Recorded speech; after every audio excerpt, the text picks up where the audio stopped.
मंडळी, गेल्या 3 महिन्यांपासून प्रत्येक विरोधक जी मागणी करत होता, गेल्या 3 महिन्यांपासून जी मागणी अगदी सत्ताधारी पक्षाचेही काही आमदार करत होते, ती मागणी आज सकाळी मान्य झाली आणि ती मागणी होती अन्न आणि नागरी पुरवठा मंत्री धनंजय मुंडे यांच्या मंत्रिपदाच्या राजीनाम्याची। याच राजीनाम्याआधी गेल्या 24 तासात आपण महाराष्ट्राची 3 वेगवेगळी रूपं पाहिली।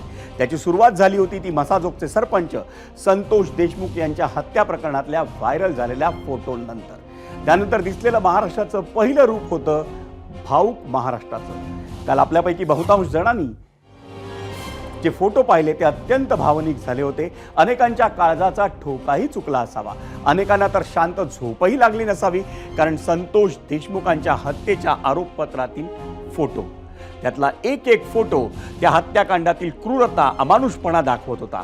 प्रत्येक फोटोतल्या वेदना इतक्या टोकाच्या होत्या की पाहणारा कोणीही असो, कोणत्याही पक्षाचा असो, त्याचे डोळे नक्कीच पाणावले असतील। बहुधा याच भावनेतून मुख्यमंत्री देवेंद्र फडणवीसांनी थेट उपमुख्यमंत्री अजित पवारांचा बंगला गाठला आणि मध्यरात्री त्यांनी राष्ट्रवादीच्या नेत्यांसोबत बैठक केली आणि त्यानंतर भावनिक महाराष्ट्रानं अवघ्या काही तासांनंतर नवं रूप घेतलं आणि ते होतं आक्रमक महाराष्ट्राचं। सूर्योदयाआधीच महाराष्ट्राच्या कानाकोपऱ्यात संतोष देशमुख हत्या प्रकरणातील फोटो पोहोचले होते।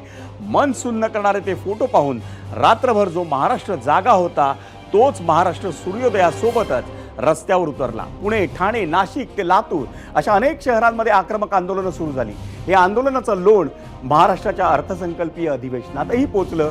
विरोधकांनी तर अधिवेशनाच्या पहिल्या दिवसापासूनच म्हणजे कालपासून धनंजय मुंडेंच्या राजीनाम्यासाठी आंदोलन पुकारलं होतं। त्यात काल रात्रीच्या सुमारास संतोष देशमुखांच्या हत्येचे फोटो समोर आले आणि त्यानंतर दिसलं कोंडीत सापडलेलं महाराष्ट्रातलं महायुती सरकार। मंडळी, सत्तेच्या खेळासाठी सगळ्यात महत्त्वाचं काय असतं तर तो आहे बहुमताचा आकडा आणि नुकत्याच झालेल्या विधानसभेच्या निवडणुकांमध्ये महायुतीला 225 पेक्षा जास्त म्हणजे विक्रमी जागा मिळाल्या। विरोधात असलेल्या महाविकास आघाडीला 50च्या आतच समाधान मानावं लागलं होतं आणि आता जितकं मोठं यश महायुतीला मिळालं होतं तितकीच मोठी जबाबदारीही होती। 5 डिसेंबरला देवेंद्र फडणवीसांनी मुख्यमंत्रीपदाची शपथ घेतली होती आणि 9 डिसेंबरला बीडच्या मसाजोगचे सरपंच संतोष देशमुखांची हत्या झाली। त्यावेळीही धनंजय मुंडेंना मंत्रीपद देऊ नये अशी मागणी होती, पण तरीही धनंजय मुंडेंना मंत्रीपद देण्यात आलं। अगदी वरिष्ठ अशा छगन भुजबळांना मंत्रिमंडळात स्थान देण्यात आलं नव्हतं, पण त्या मंत्रिमंडळात धनंजय मुंडेंची मात्र वर्णी लागली होती।